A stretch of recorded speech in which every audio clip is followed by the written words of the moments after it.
Good morning, students of class 11th. Today in our economics class, we are going to start our chapter number 13, Market Equilibrium under Perfect Competition and Effects of Shifts in Demand and Supply. Perfect competition जो market का हमने form पढ़ा था, उसके अंदर market में equilibrium कैसे set होता है, मार्केट इक्विलिब्रियम क्या होता है, किस किस कंडीशन में सेट होता है और उसके इफ़ेक्ट्स डिमांड और सप्लाई जब शिफ्ट करती है क्या पढ़ते हैं मार्केट के ऊपर, वो सब अब हम इस चैप्टर में पढ़ेंगे। देखिए, first of all concept of market equilibrium. Market equilibrium होता क्या है? इट इज़ अ सिचुएशन जिसके अंदर जब कमोडिटी है उसके मार्केट के अंदर डिमांड और सप्लाई दोनों इक्वल होती हैं। ठीक है, कोई भी एक कमोडिटी है, उसका कोई स्पेसिफिक प्राइस हम लेकर चलते हैं, उसके ऊपर अगर उसकी मार्केट डिमांड और मार्केट सप्लाई दोनों इक्वल हैं तो it is the situation of market equilibrium. Okay, it occurs when dx means demand of commodity x is equal to supply of commodity x। इससे दो चीज़ें होंगी, इक्विलिब्रियम प्राइस होगा। क्या प्राइस? वो प्राइस जिसके ऊपर हमारी मार्केट डिमांड और मार्केट सप्लाई इक्वल है, that price will be known as the equilibrium price. Next one, equilibrium quantity. This is that quantity on which you can say the supply of the commodity is equal to its demand. Okay, इसमें कभी excess demand नहीं होती और excess supply नहीं होती, दोनों equal ही रहती हैं। मार्केट इक्विलिब्रियम परफेक्ट कंपटीशन में कैसे डिसाइड किया जाता है? देखिए, हमें पता है परफेक्ट कंपटीशन के अंदर दो फोर्सेस हैं मार्केट में जो वर्कआउट करते हैं, market demand and market supply. Market demand हम अपने पिछले वाले चैप्टर्स में पढ़ चुके हैं। Market demand, yes, it is the sum total of demand made by all the consumers in the market। ठीक है, of a commodity at a given price, price given होगा। ऑलराइट, वही मार्केट सप्लाई एक given price के ऊपर या फिर alternative price के ऊपर हम कह सकते हैं जो प्रोडक्ट है, कमोडिटी की प्राइसेस किस तरीके से हमारी जाती, सप्लाई किस तरीके से जाती है, ऊपर या नीचे। ठीक है, जैसे कि हमें पता है किसी कमोडिटी का प्राइस है वो बढ़ रहा है तो सप्लाई ऑब्वियसली जो सप्लायर है वो बढ़ा देगा।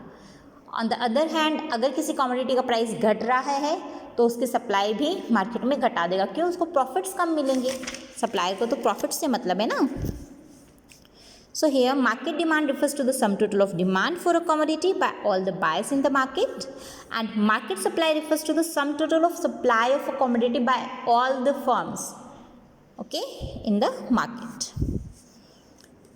Market equilibrium under perfect competition, how it is determined? See, first of all, the commodities price is ₹5. At ₹5, the quantity supplied by all the firms in the market is 50 dozens. Okay, and quantity demanded is just 10 dozens.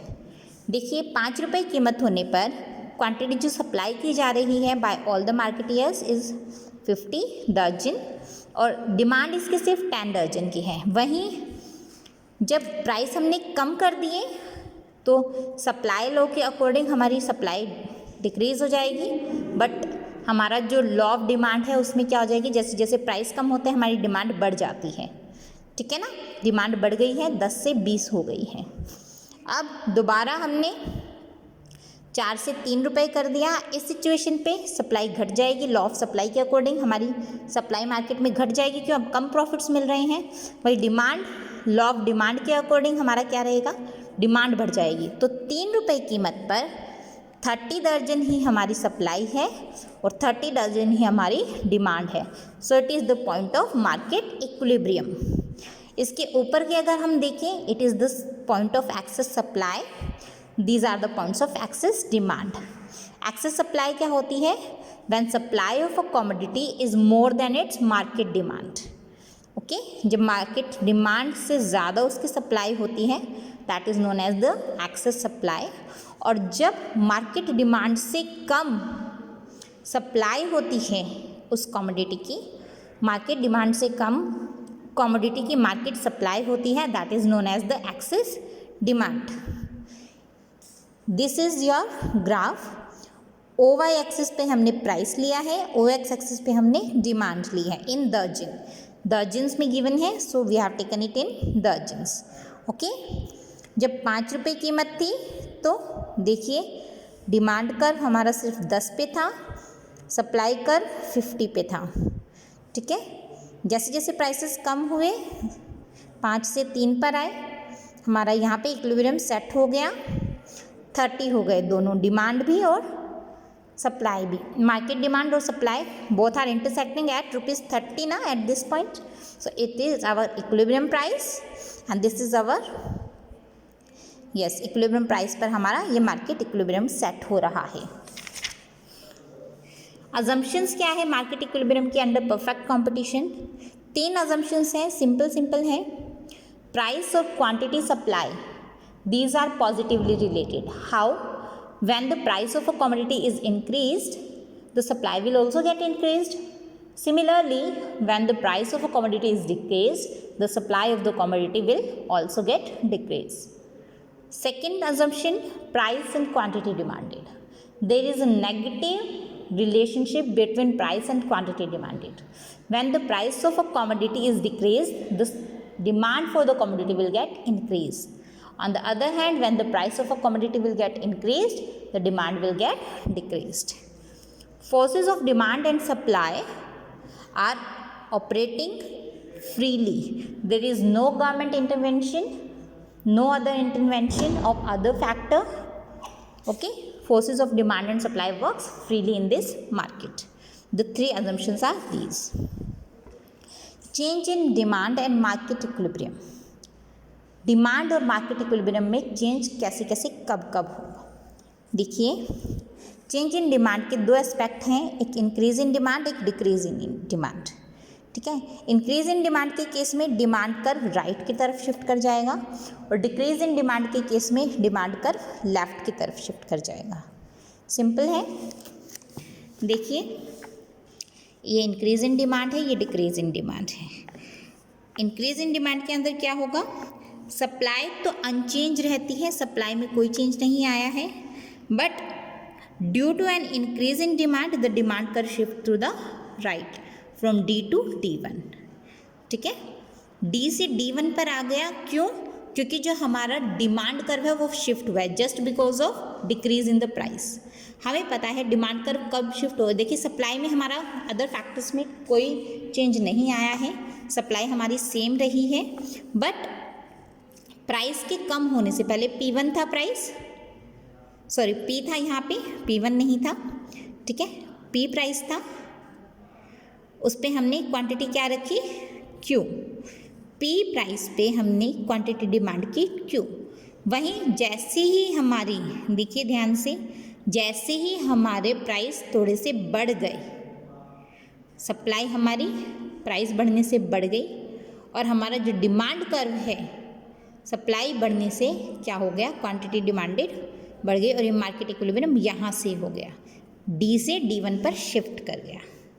ठीक है, पहले ये यहाँ पे intersect कर रहा था, अब यहाँ पर इंटरसेक्ट करेगा.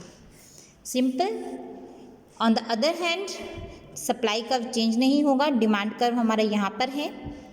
हमारा जब प्राइस P से P2 पर जाएगा तो हमारा क्या हो जाएगा? डिमांड कर्व कम हो जाएगा. ठीक है, पीछे की तरफ शिफ्ट हो जाएगा.